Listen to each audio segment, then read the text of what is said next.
Hello and welcome to the Kick in the Creatives podcast, hosted by myself, Sandra Busby, and my fellow creative Tara Roskell, offering you interviews, inspiration, motivation, and a gentle prod in the right direction. And for lots more information, challenges, and other useful tools to help you get creating, you can go to www.kickinthecreatives.com. And of course, this is where you can also find today's show notes. Enjoy the show.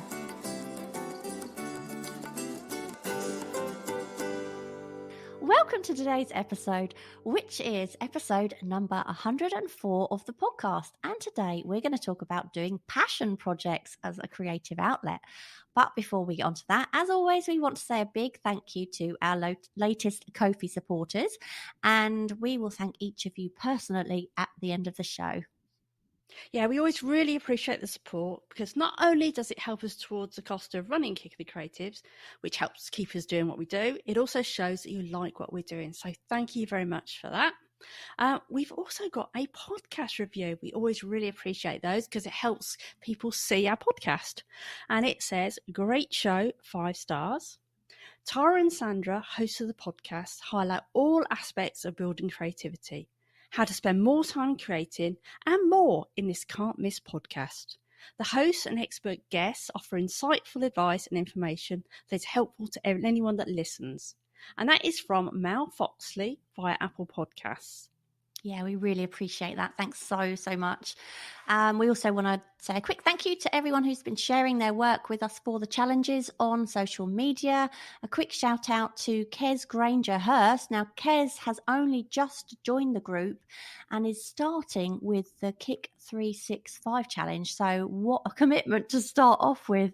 And anyone who doesn't know, Kick 365 is basically doing one drawing a day for 365 days. So yeah, hats off, Kez, for that, and good luck. Also, Sanasira, she's been doing the 50 ways to draw a face challenge, and she's been getting more and more creative with those. And I think that's what's so good about that challenge, because in the end, you're forced, aren't you, to get a bit more creative, because otherwise it would just get tedious, not just for the artist, but obviously also for the viewer. So yeah, with lots and lots of work shared with us. What about you, Tara? Anything caught your eye? I just wanted to explain the 50 ways to draw a face, because if you haven't seen that challenge, basically all these challenges are on our website, all different creative challenges to help you be more creative throughout the year. And 50 ways to draw a face is basically you find one reference photo. So that could be yourself. You could do a self-portrait. It could be any photo you find on a sort of royalty-free site. And then you draw it in 50 different ways. So you might use different mediums, you might use different styles. You can basically take it in any different way you want. And we've seen some really unusual ways of taking it, haven't we? Oh, yeah. It's like anything goes, basically. Yeah. And we've also seen, if you don't like drawing people, there's someone who's doing it with a cat's face. So, take it whichever direction you like. And I've actually got 2 people who've been doing that challenge. I've got Lena Suomi. Hope I'm saying that right. And she's done the 50 ways to draw a face challenge, and she's been so creative. She's got some really fantastic styles. She's basically done all of herself, but she's made her face the Statue of Liberty. She's made it a pig and a playing card. They are so fun. I really loved hers. And then I've also got another one, Jo Brown. She's Prickly Witch on Instagram. I did ask her about that because she sounds quite daunting, doesn't she? I did not know that's who Prickly Witch was. Really? After all this time. Yeah, the Prickly Witch, I thought, you must be quite scary to me. But it's apparently because she's really into cactus or something. Oh, cactus. Cacti. Yes, prickly. And I can't remember where the witch, she did tell me where the witch bit came from as well, but I can't remember that bit. But anyway, she's been doing the 50 ways to draw a face. And she actually joined before it was an official challenge, because I'd been doing it myself as a challenge. And then she said, can I join in? So she was the first after me. And then we made it like an official challenge, didn't we? But she does the absolutely most amazing blind contours. Yes. It's like, wow. Yeah. They look so quirky. If I do, and they don't look anywhere near as good as hers. But yes, love those. Yeah. No, it's a feast for the eyes every time we go on, isn't it? And now, as we record this, it's 2nd of February. So we've got a new month obviously on the go, and I'm looking forward to seeing what everyone comes up with for this month. Anyway, Sandra, you've been away for quite a while, so I want to know what is new with you apart from your white and your brown bits. Would you like a photo of my white bits? No, thank you. Are you sure? No, I only know this because Sandra, at the moment, we're recording on this online platform, and Sandra has called herself Sandra Whitebits. Yeah, I have got lots of white bits. So, I've been on holiday, and actually, funny enough, the last time we did a recording, the two of us, because we did a couple of interviews, didn't we, before Christmas? Yeah, we did. So we did the Nick George, and we did the Kevin Wells. So, and I think before that we did one between the two of us, and it feels like weeks since. And then, of course, we had a break. We always have a break from one podcast just over Christmas, so we get a bit of a rest. And so it feels like forever ago since we actually did any recording. So today I'm like, oh my god. No, I actually felt a little bit nervous this morning. No. Yeah. Is that why we had to record the first part about 12 times? Yeah, but you must admit you did mess that up as well. Yeah, we did. We did not as much as I did. Yeah. Yeah, but I've been on holiday for the first time, obviously, in a very long time since before the first lockdown. So that was absolutely lovely, and it was really nice to get away from the C word. We all know what I mean, for a while. And just not hear about it. It's like it didn't exist, and because it was a little island, so really, and everyone had been tested, about 50 million times before they went to the island. So it was absolutely lovely, and it was 32 degrees pretty much the whole time, and now I'm freezing. But we had a lot of just really, really recharged. And funny enough, I was going to sketch. Like I always say, I'm going to sketch when I go on holiday. But every time I go on holiday somewhere hot, I realise it's too hot to sketch because the white page just glares straight back at you in your face. So you can't. I find that really, really difficult unless I'm right in the shade. And even when I'm in the shade, it's so hot. You get sweaty holding a pencil. Do you know what I mean? So It's like, do you know what? I did do a bit of sketching in the airport, but I didn't go beyond that, and I wasn't going to beat myself up about it. But I have to say, Roving Jay, who is a member of our Facebook group, she would have had loads of inspiration. Beach bums. Beach bums, yeah. And it's funny because in where I went, you have to wear a bikini, you have to wear cover up, as in you can't go topless or anything like that, and I wouldn't anyway at all. And I don't know about you, Tara, but I really like to have my bum tucked in, really. I don't even like wearing a bikini. I like, full jeans and sweatshirt. Oh, not in that heat, you wouldn't, honestly. No, I know, but I'm not really keen on bikinis. Oh no, I don't mind a bikini, but I want one where my bum feels like it's sort of, I don't know, enclosed, I guess. A hammock. Thanks. Yeah. So, but obviously it must be the fashion at the moment to wear as little as possible, because the thongs out there is so funny. I mean, Paul and I, we were spotting the thongs. Like, there's another one. But yeah, it was quite funny. And I did think about you, Jay, when I was over there. I was like, yeah, she'd have loved it here. She'd have had a field day, because she paints a lot of, or draws a lot of beach bums for her challenges. So yeah, I did think about you. And apart from my holiday, when I got back, obviously I was really itching to get back to painting, because just before I went away, I had finished my latest wine bottle painting. And I am not one who, I don't really like not having a painting on the go. I don't know what it is. It feels like there's a big thing missing from I don't know, just from my day-to-day life. I love knowing I've got one on the go. And of course, coming back, I didn't have one on the go, and the first thing I wanted to do was pick up a paintbrush, and I thought, I can't leave it. I need to get one on the go straight away. And pretty much by day 2, I had already got one set up, and it is on the go as we speak. I've already done the underpainting, the tonal layer, and the shadow what I call my map of shadows. So I've already done that, and it's ready for the first colour layer. So I'm really excited to get onto that in the next, well, probably on Friday now, I suspect, because tomorrow I'm going to the Van Gogh immersive experience in London. Oh, yeah, wow. with my friend Kerry. So yeah, so that's going to be amazing. That was my other news I had. You have to tell me what it's like. You can take some video and share I it. don't think you're allowed. You're not allowed. I don't think you're allowed. I think that's one of the rules. You can't take any photos or videos, which is a shame. But Has I've Kerry seen it before? No. She actually got the tickets for my 50th birthday. Oh, lovely. So that was really nice, lovely of her, and can't wait. So I'm looking forward to going to see that tomorrow. I'll be really intrigued to see what it's like, because I've seen clips of it on Facebook. But that's all, So yes, I will let you know next time we talk on the podcast. I will tell you all about it. But anyway, what is new with you? Well, I wrote my notes so long ago because we were going to record this during Christmas holidays, weren't we? Yeah.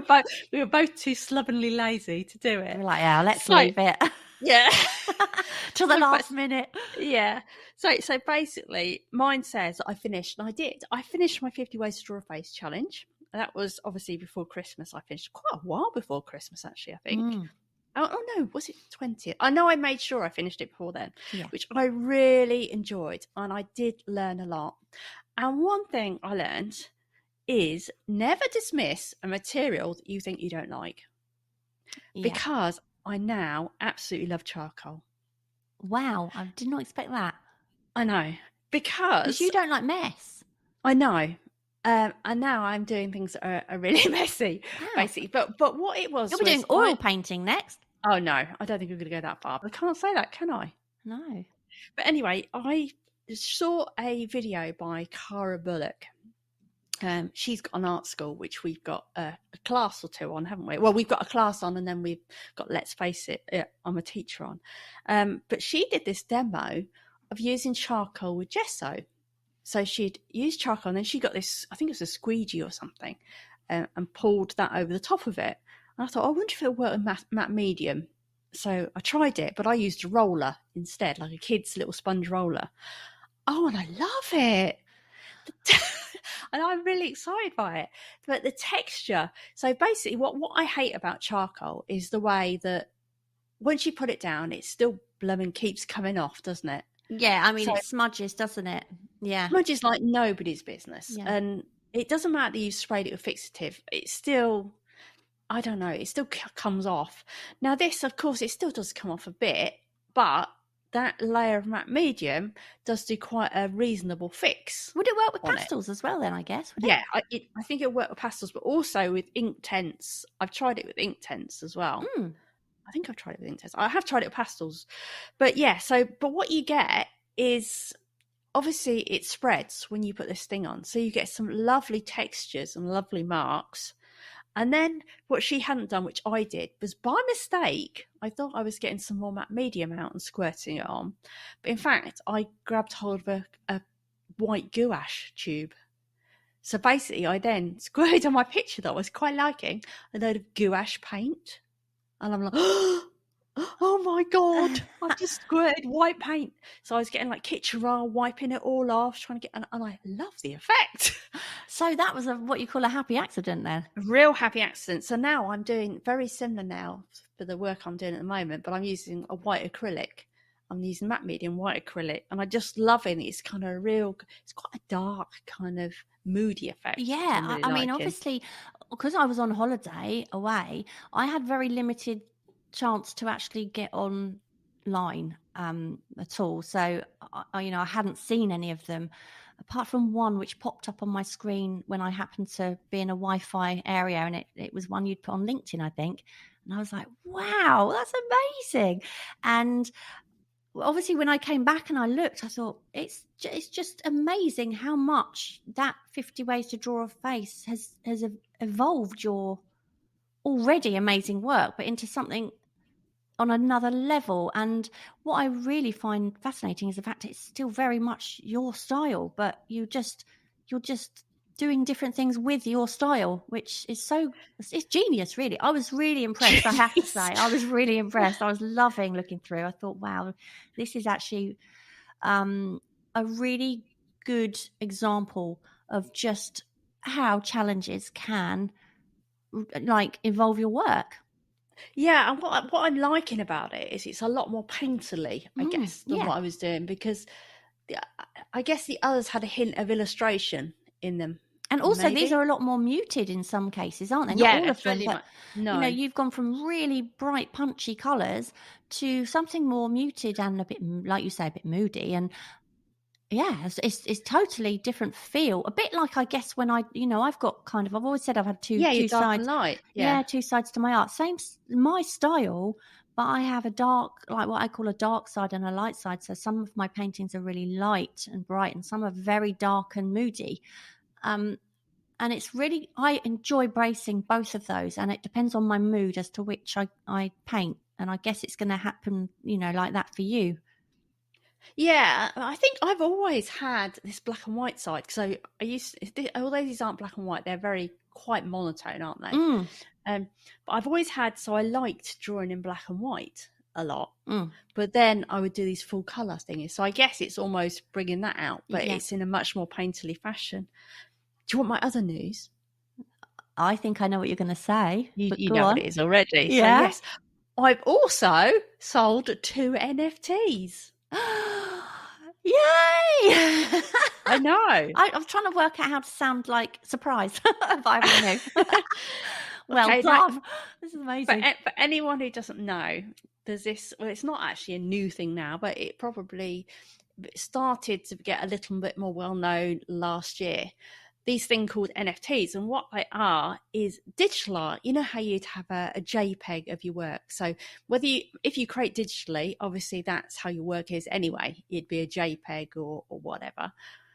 But if you're creating traditionally, you could obviously scan that or take a photo of it, or you could make it into an animation, anything like that. But basically, you're selling that. So that is, I don't know how you say this. So the computerized fancy thingy. I'm explaining this really well. So basically, it goes through this computerized system, but basically that says, oh, there is one piece of art, or however many editions you decide to create of it. So I say I've done mine 1 of 1. Yeah.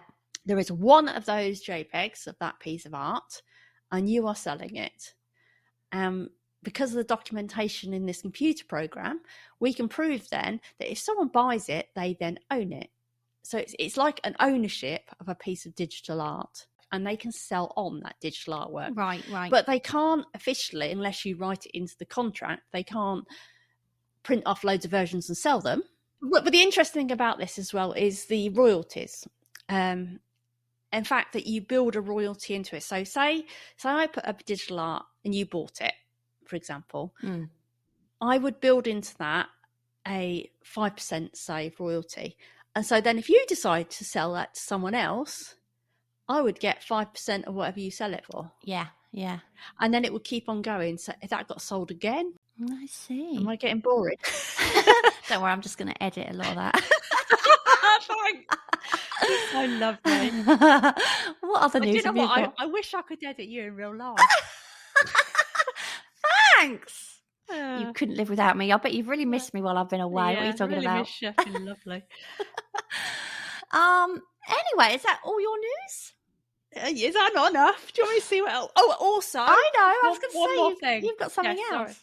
One more thing is that I've decided I've got to get my ugly mug on the camera more. Oh, that was not what I thought you were going to share. Oh. You did a self-portrait, and why did you do that? Oh, yeah, I did but I suppose that is my ugly mug on film. I don't really like being in photos or videos that much, to be perfectly honest. I find it a bit excruciating to watch yourself back. Well, I don't. I tend not to watch myself back. Yeah, but you sometimes have to when you edit it, don't you? So anyway, I wanted to enter the Portrait Artist of the Year competition, but annoyingly, to enter, you've always got to do a self-portrait, and it's like, oh, it's put me off so many times. I've done it once before, and the self-portrait was awful. I did. So I thought, right, got to do it. So I set myself up with my camera, took about 1,000 photos, hoping they'd be a good one. And I actually took a photo. I was like, that's not bad, actually. I've actually managed to hide me flabby chin. I've got my hat on, cover up messy hair. I thought, that's one. I almost look like an artist there. So I drew it. And I actually liked the end drawing, which is highly unusual as well. That's the one I saw on LinkedIn, isn't it? Yeah.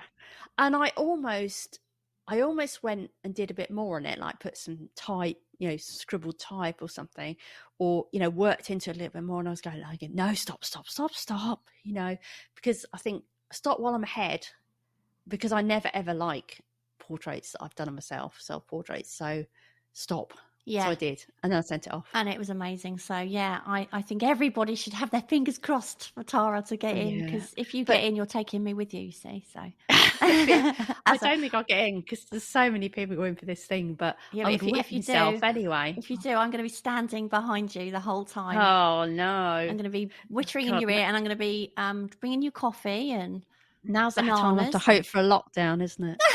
Oh, Tara, that's a terrible thing to say. Why are you bringing me bananas? Well, to keep your mental energy up. Oh, I thought that was if you're running a marathon. No, I think it's mental energy as well, bananas. Is it? Oh. Yeah. You're not going to feed me a banana while I'm painting it. Well, yeah, maybe I could do that, and then you don't have to stop. On the fork. Anyway, that's just weird. If that is the only news you've got, only news? Is that not enough? It's a lot more than you normally have, I must admit. Oh, thanks. No, but I managed to get something done for myself while you're away. But we are talking today about doing passion projects as a creative outlet. So that's our topic today. We finally get onto it. And people thought that was a bit spicy, didn't they? Well, yeah. I mean, when you suggested that topic, I to be honest, I thought, what does she mean, passion projects? I had no clue, to be honest. Personal projects, I usually call them, but I think passion sounds a bit more interesting for a title. I was going to say, did you make that term up? Passion project? No, I think I have heard that before, passion projects. But yeah, normally I'd call them personal projects. But yeah, well, it makes a nicer headline. I just thought, oh, she's being rude. No, I wasn't. She's being rude. But no, you were perfectly serious. And so I asked you, didn't I, to explain what you meant by a passion project. And once you sort of explained it, it did make perfect sense to me, which is unusual because you don't normally make perfect sense. So a passion project simply means something you do entirely for your own pleasure and not something you start off with the intention of it leading to anything in particular. Now, that doesn't necessarily mean it won't lead anywhere, but you don't do it with that sole intention in mind. It's purely for the joy. And one thing I would say as an artist who sells and paints in a particular style and subject, I think a passion project can be a really good way of stretching your creative legs, if you like. So something you don't have to share with anyone if you don't want to. It's a way of just playing and not having any end game in mind. So that's how I, once you'd explained it, that's what I got from that. So what would you do, say, if you were going to do a personal or a passion project? Explaining how you've just explained it, for example. Well, okay. So I mean, I suppose with me, I do that anyway because I always paint what I want. I've never sort of been one to paint for anyone in particular apart from what I love to paint and hopefully they sell, which is great. But I suppose if that's something you do all of the time and you wanted to you know what, if I felt like one day I want to go out and do some landscapes, just some sketches of some landscapes. And I really want to just do that for fun. I mean, I can't think of anything more tedious than landscapes because I don't like that. I love looking at other people's, but I don't like painting them. But say that's what I wanted to do, then I would not then be sharing that online because it's not what I do. It's not what I'm known for at all. It's just something I'd be doing for fun, and I wouldn't feel like I had to do anything with it. That said, if they started being, becoming something I really thought, wow, these would make nice, I don't know, greetings cards or something, I might then at the end of it think, oh, perhaps I will put it online and maybe somebody would spot it and maybe they might sell. I don't know, but it wouldn't be about that. It would just be about doing something I fancied doing that was very different than what I normally do. But do you know what I'd call your passion project? Felicity Fizz. Yeah. Yeah. Anyone who doesn't know who Felicity Fizz is, she's a cartoon character I created on Instagram. Now, I haven't posted on her page for quite a while because I just haven't had the time to keep her up for a bit because I've had a lot going on. But yeah, bear in mind, if you don't know my work, I'm a realism painter. And I paint a lot of glass and bottles and marbles, that kind of thing. And she is a cartoon character who spends a lot of time running around doing hoovering and things naked, and not in a distasteful way at all. It's all very comical, and I guess, yeah, you could say she was definitely a passion project because it was so far removed from what I normally did. I did her purely for the joy of it, and yes, I put her on Instagram purely because I think I started her when we were just about to go on to our first lockdown. And it was almost like being able to live a silly, amusing life outside of lockdown through drawing. Do you see what I mean? So she would be doing things that, I wish I could do that. Do you know what I'm saying? Yeah. So She's your light relief, wasn't she? She was. So yeah, she was definitely a passion project. And also, I'd call a passion project more like you were saying. You might want to go out and do a landscape painting. Like if you just went out and did a one-off landscape painting, I wouldn't call that a project so much. But Felicity Fizz is where you start this thing and you kind of build on it. Yeah. But if someone had said to you, "Oh, I really like Felicity Fizz, can we make her into a cartoon strip or X magazine or for a thingy?" You'd probably go with it. Oh, I well, would. wouldn't you? Of course, yeah. Yeah. But I think that is what passion projects are good for. They take away the pressure or deadlines of fearing a result or something. They give you a chance to try something maybe you've always wanted to do, or you just suddenly get an inkling that you want to try something, with a bit of purpose rather than just, I think I might try painting landscapes sometime. It'd be like, do you know what? I want to set myself a little project and see if I can paint 10 landscapes this year. It's almost a little goal without too much pressure. Does that make sense? Yeah, it does. And you're not going to put the same sort of time into it as what you would your usual things, of course. I mean, with Felicity Fizz, she was like a 20-minute drawing every day, or maybe an hour, and whatnot. And also she's on Instagram. Like, I wasn't going to push for loads of followers because my time was better spent on my usual Instagram for my own art. Do you see what I mean? But it was fun getting her out there. And also, how could I build on her followers anyway, really? Because she can't really do a lot of following because she's a cartoon character. But you can follow as though you're her, can't you? Yeah, exactly. Yeah, I have done that. But usually the people that she follows, then I would follow on my personal one, Unkicking the Creators, and I'd be seeing everyone 3 times. So it's true. a bit like that. But yeah, no, it's you're not trying to make that a thing where you're going to get loads of followers or anything like that, or lots of feedback from, because it's not like that. It's not there to do that. But like you say, at the end of the day, it could happen. Yeah. It's just that's not the intention. And I think where it differs from a challenge is, for a challenge, you'll tend to say, every day I'm going to do a drawing of this, or every week I'm going to do a drawing of this. Whereas with a passion project, it might be more, I'd like to get this done in the next 6 months. Or do you know what I mean? I think it's much looser. There's no pressure. Yeah, it's that no pressure thing, but it's a little bit of a goal for something you want to do. Yeah.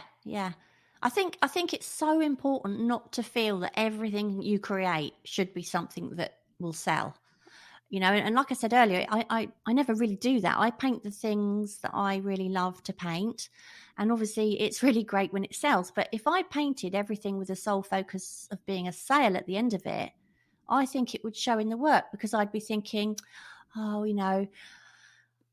if I paint that, that's more likely to sell than if I paint this. Do you see what I mean? And Yeah. I It stops you experimenting as well, doesn't it? You know, yeah, if you want to try something slightly different. I want everything I paint to be from my heart, for want of a better way of putting it. It's a bit cliche, isn't it? But not just with my pockets in mind. I think that would actually spoil the process for me. So, I guess you could say that most of my art is a passion project in some ways, because I don't rely on my art to make a living. And when I sell my paintings, it's a brilliant feeling, but it's not something that I have to stress too much over.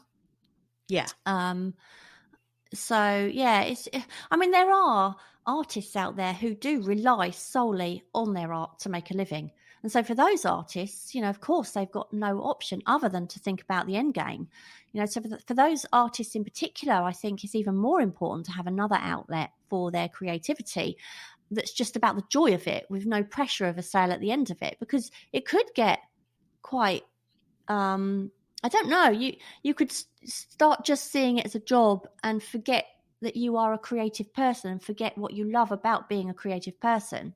Yeah, I think personal projects are a really great way to be creative if your job isn't giving that creative satisfaction you need, whether that's as an artist, whether it's you've got a non-creative job or a creative job. I mean, I had theoretically a creative job for years, but it wasn't giving me the creative outlet I needed. No. The same as you're saying about an artist who they've got this style that people are loving, but maybe they're really feeling quite restricted in that style.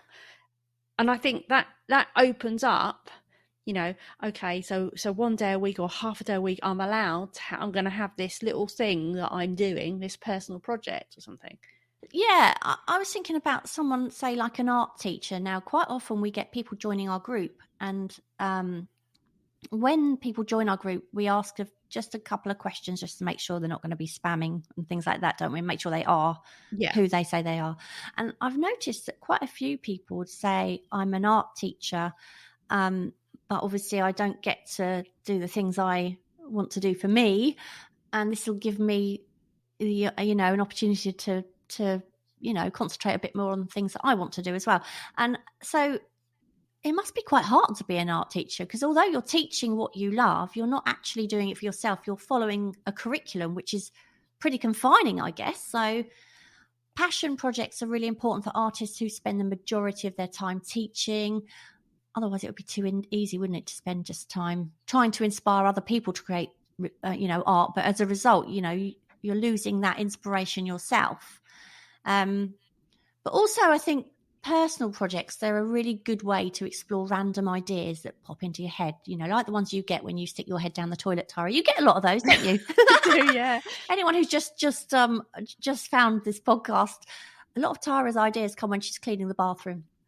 Do you know what that is, though, don't you? Well, sometimes because you're so bored. Yeah, it's because I'm so bored. And also, when I'm cleaning the toilet, you should see me, I have my lovely earphone headband on. I come out at 70. I have my leg warmers. No, I don't have my leg warmers on, but I could have my leg warmers on. So I was say, this sounds very 80s. You have your marigolds on. Basically, I've got this headband that is really for running, that's got like these two earphones in the side. And it's Bluetooth, so I can leave my phone in the bedroom or whatever, so I don't have to get that wet. And it's cheap and cheerful, this thing is, so it doesn't matter. And I'm not going to put my head down, whereas if you've got some nice little earbuds, they fall in the toilet. My headband's not going to fall off, is it?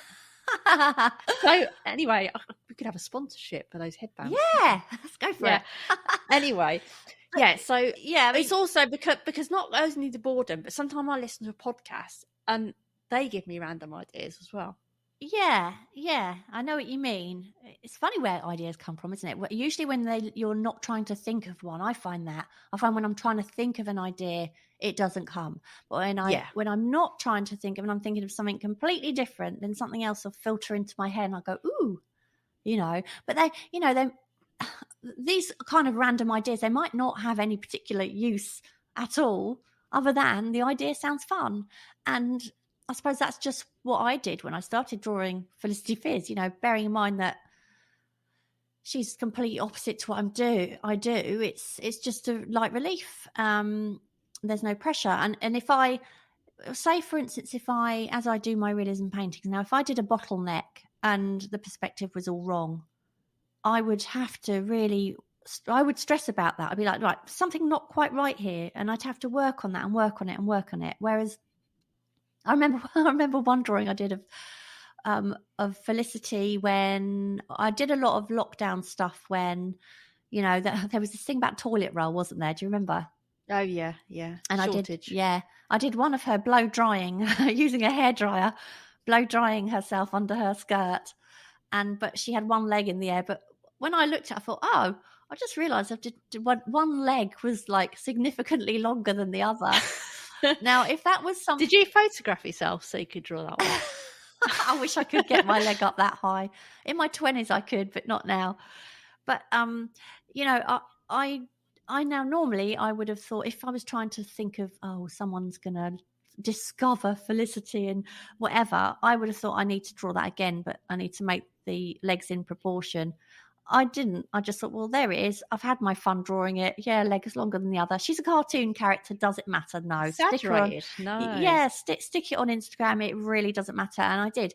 And I wasn't stressed about it, thinking, oh, you know, it's not quite right. It didn't matter at all. They're just fun. Whereas, you know, if I got something wrong in one of my paintings, well, then that would be a real problem for me, and I'd need to make sure I got that right.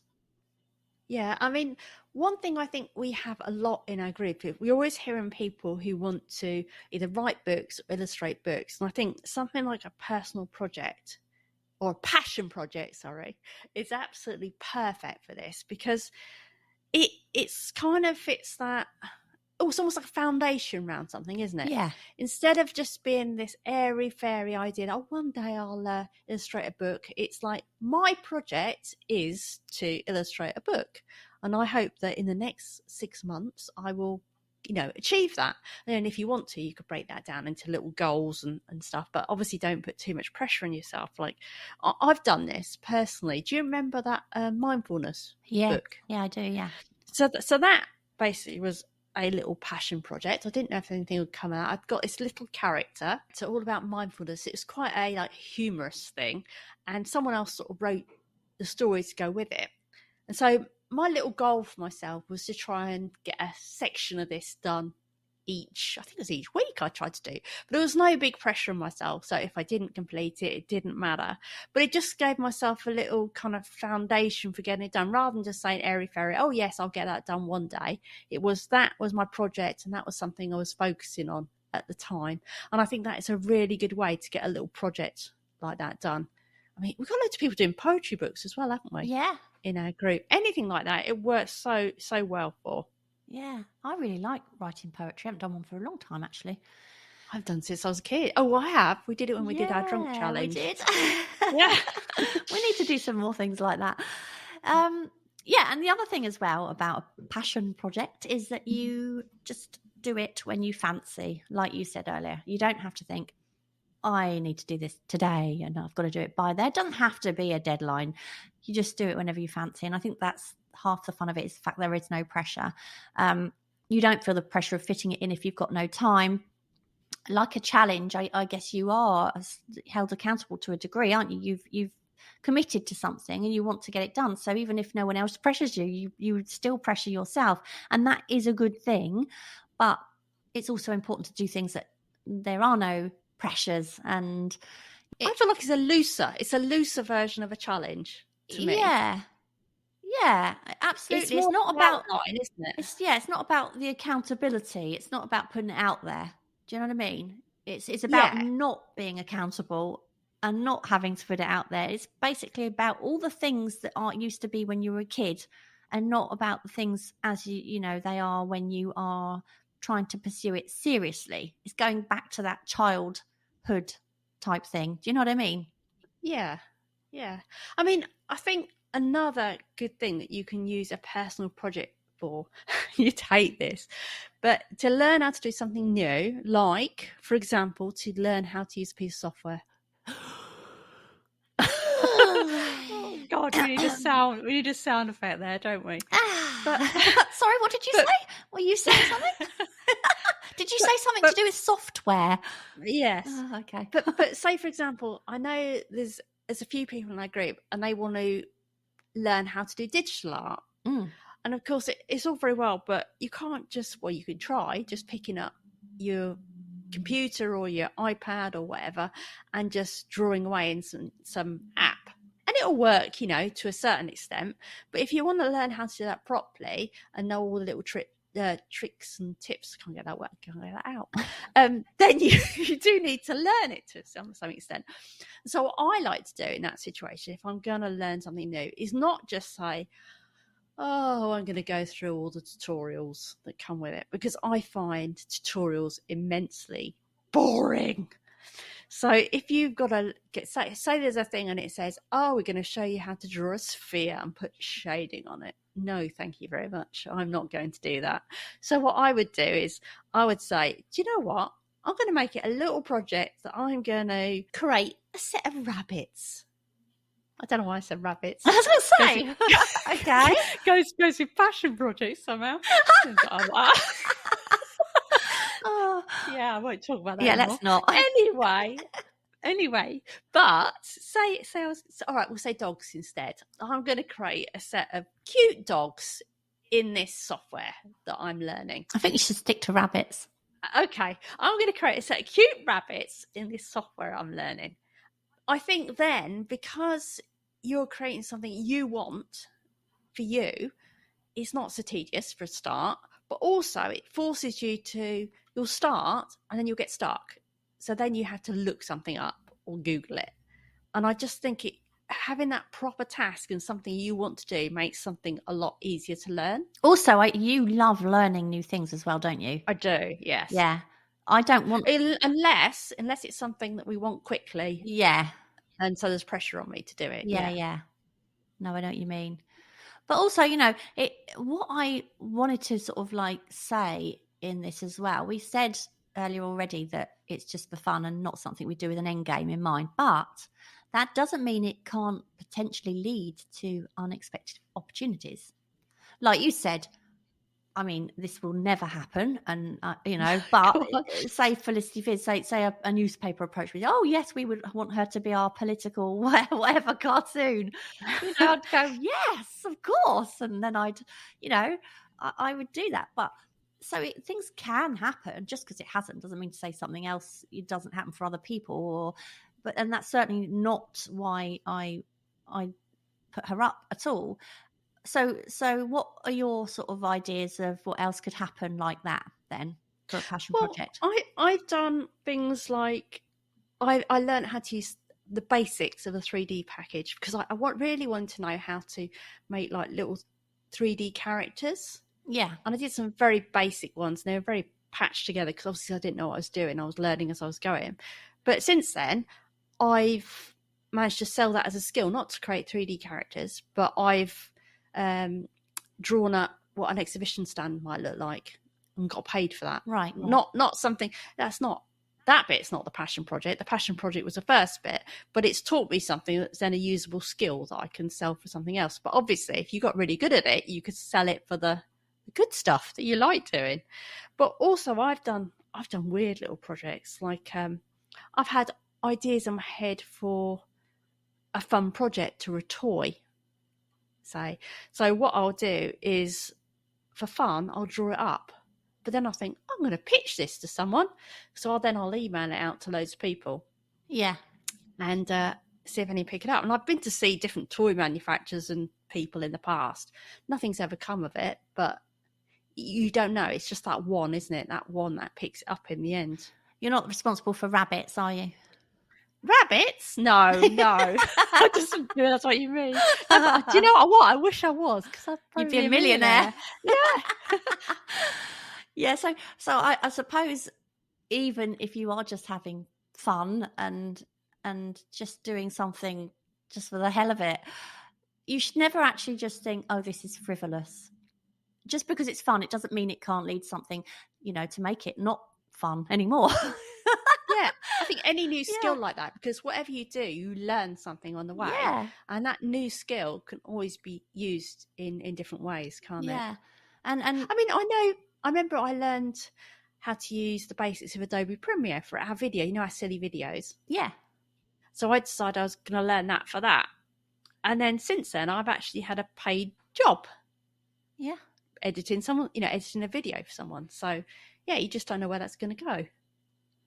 I mean, I suppose what I would say is ultimately, if you're a professional artist or someone who is, pursuing a professional career in art in some way, just make sure you don't lose touch with being creative just for yourself and for the fun of it, because you want to remain an artist and not just become a production line. And it's actually easy to kind of fall into that if you don't kind of look after that creative side of yourself, the one that just wanted to do something for fun. So try and get a balance between what you've got to do and what you want to do as well, but with what you don't have to do, but you think, oh, I might try that. Do you see what I mean? Have I just made What a long way around of saying Right, that? yeah.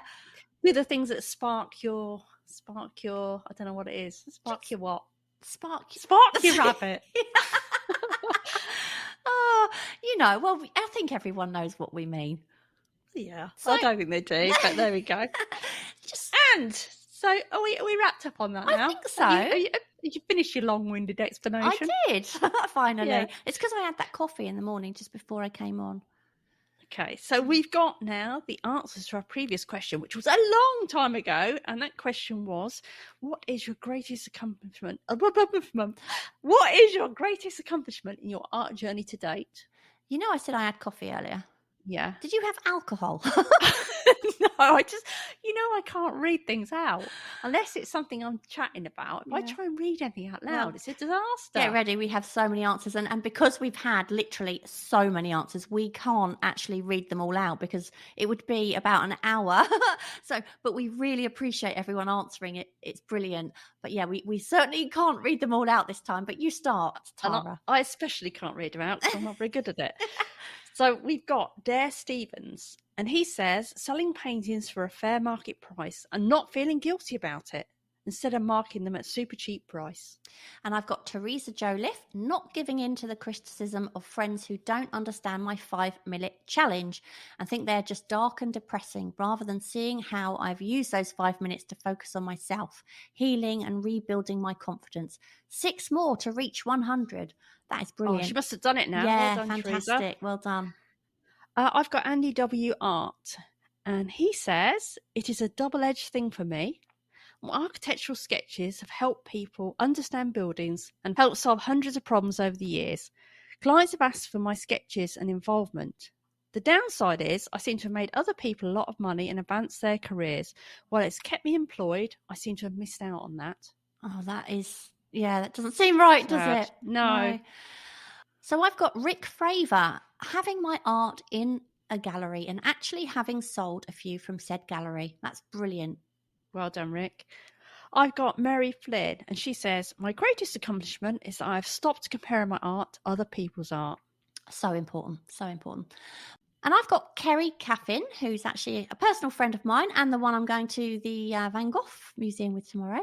And she says, I was exhibiting a few pieces and somebody just randomly gave me £75. He said, I want nothing. I love this drawing, but it won't fit in my house. And this is how much you are underselling it for. And with that, he was gone. And I was so overwhelmed by his kindness. I mean, God. Oh, wow. That is amazing, isn't it? Yeah, I wish someone would give me £75 for every picture that they don't want to take of mine. Yeah, I mean, a tenner would be good. Yeah, it would, wouldn't it? Yeah. I've got art by Jackie P, and she says, 1, selling enough paintings to buy materials to keep me going. What a high that is, but too rare. 2, gaining more confidence by posting on KITC and my Facebook page, and Art is Strong. Now, that was scary at first, but now I feel I can post even pieces I feel aren't much good. It's all experience. Number 3, keeping at it almost every day so that everyone now knows me as an artist, and I feel I deserve that title, although I'm not making my living by it. Oh, you absolutely do deserve that title. She does, yeah. Dolly Davy. I've written my first novel, and I wouldn't have had faith in my writing if it wasn't for the encouraging words that members of this group gave me for my poems. It all started here. Thank you. Do you know, I love that. I love that. And that's what the group is all about, isn't it? Yeah, just encouragement, isn't it? Yeah. I've got Catherine C Slater, and she says, beginning to learn to ignore worries about whether the finished artwork will be good enough and just enjoying the process. And I've got Michael Beckett. There's a couple of accomplishments I'm proud of, one an extension of the other. Once I figured out acrylic painting, I participated in some art shows and actually had some success selling a few paintings. That was the affirmation I needed to start calling myself an artist. Eventually, my disability made it impossible for me to paint the way I was painting and participate in shows anymore. It was devastating. Eventually, I picked up watercolours and started selling art cards on eBay. I so needed that encouragement. So, yeah, proving to myself I was an artist at all, and then being resilient enough to change how I made art and continuing to make sales, at least enough to buy extra art supplies. Those are my accomplishments. I love that. I absolutely well love done, that. Michael. Yeah. I've got Zoe Hitchhikes, and we always say, Zoe, you shouldn't be hitchhiking. And she says, making a habit to do art almost every day. Yeah, and we can definitely help anyone with that, can't we? Okay, Ms. B. Ryan, that I actually have an art practice where I show up for myself and spend time learning how to be free and truly me. I've got Imaginings by Karen, and she says, finding the confidence to share the work, warts and all, learning so much from great podcasts like yours. Also, Karen has been, I think, rather modest here because she's done really well and exhibited her art in quite a few places. So, Yes. yeah, big clap for Karen. Massive, yeah. Okay, Meerkat art. Well, for me, it's that I've always loved drawing and wanted to become an artist, but I never believed in myself and didn't have the guts to pursue this dream. But a friend convinced me and showed some of my drawings to writers. And well, I am going to have a third book published with my illustrations next year. And it all happened just a few months ago. It's something I'm really grateful for, and I wish other more talented people were so lucky as I am someday. And also, I'm glad I found Kicking the Creatives. I feel that I'm getting better every day by just trying to succeed in the daily challenge. It's been really fun. Thank you. Oh, that's so nice. So nice. It is. Really lovely to hear. And I've got Artie Cal 5, and they say gaining confidence, big smiley face. Now, I like ones like that. They're nice and short, and I can read them. Okay, what else have we got? Runa Rang actually started an Insta page and Etsy thing and updating it. I love that, an Etsy thing. It's hard work and something I've wanted to do for 10 years and put it off until the pandemic. So that pandemic has had a few silver linings for some people, hasn't it? For sure, especially creative people, I think. And do you know what? That could have been your passion project. Yeah. Yeah. I've got Elipidotia. I'm sorry if I got that wrong. That I dared to share my creations with others and I don't hide it anymore. Good for you. Definitely should share. Jam L Rise, I think this is. I watched a lot of YouTube and tried lots of new techniques, allowing me to find the art that really speaks to me and reflects who I am as a creative. I've got Vivian Lee Art, sticking with it for many years now, despite those closest to me not appreciating it. And it's because I recognise what art does for me that I keep showing up for myself. That's so good. And we're going to leave it there, though, because we got so many and we could just go on forever. So yes, we have got a brand new question for you, which is list 5 words to describe your art. So list 5 words to describe your art. Nice and simple. Okay. We should read those, shouldn't we? What would you... what 5 words? You always say this, and I've never really thought about it. I don't know, because it's changing at the moment. So moody, big eyes. That's 2 words. Eyes. Yeah. Doesn't really describe. Maybe what we should do is actually when we read out the questions next week. When we do the next podcast, I should list 5 words to describe your art, and you should list 5 words to describe mine. Okay. Yeah. That way. All right then. That's easier. Yeah. As always, you can tweet us your answers at Kick Creatives or let us know in the Facebook group, which if you haven't joined, I really suggest you do. Lots of people share in there and there's no judgment and lots of encouragement. We'll put the question up there and also on the Facebook page and, of course, on our Instagram page, Kicking the Creatives. Yeah, and don't forget, if you enjoy what we do and you'd like to help support Kicking the Creatives, you can now do so by buying us a coffee, and you can find the link on our website.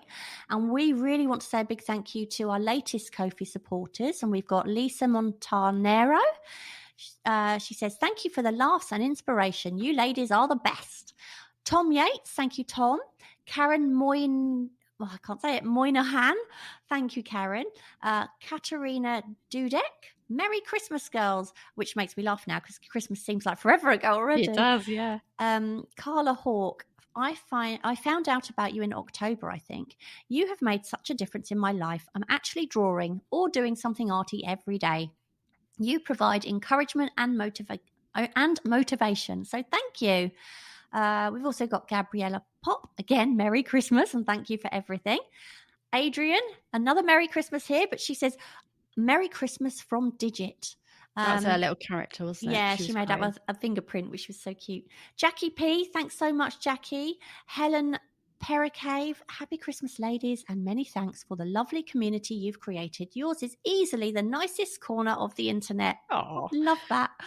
I've got Michael Beckett, and he says, Merry Christmas, ladies. Looking forward to the new challenges and the podcast, and of course, the community in the new year. And I've got Mary Nestler, and she says, love what you're doing. I've got Joanna Brown. Thank you, Joanna. Marsha Furman. Thank you, Marsha. Andrea Hermanson. Well, I have no idea how much £3 is, but I hope it helps. Thanks for the hour of artful entertainment. Then I've got Julia, or Jules, she says, Poplawarski. I hope I've got that right. Poplawarski, perhaps. Poplawarski. Love your podcast and your challenges. Thank you so much to all of you. Yeah. And we hope that gave you the kick in the creatives you needed. And don't forget to pop over to our website at kickinthecreatives.com to find out how you can take part in some of our upcoming creative challenges. And of course, there you can also subscribe to the podcast so you never miss an episode. And if you're enjoying the podcast, we'd be really grateful if you'd leave us a little review on whatever platform you listen to us on, or even just a star rating. It all helps. So we really appreciate those. And don't forget to check out the courses that we've got. If you go onto our website, we've got a courses page there, and we've got one on Neo Colours, and we've also got another one where we're a guest. Well, I'm a guest on Let's Face It 2022, which is a portrait, what would you call it? Portrait drawing course throughout the year. Yeah, we also got some friends who've got courses that we're sharing on there as well. So check those out. And we've also got a YouTube channel, Kicking the Creatives YouTube. We do. And we'll have some more courses coming up from ourselves. So look out for those. Anyway, that's it for now. And we will catch up next time. Yeah, see you soon. Bye. Thank you so much for listening. We hope you enjoyed the episode. And if you did, perhaps you'd like to share it and leave a review for us on iTunes. Back soon.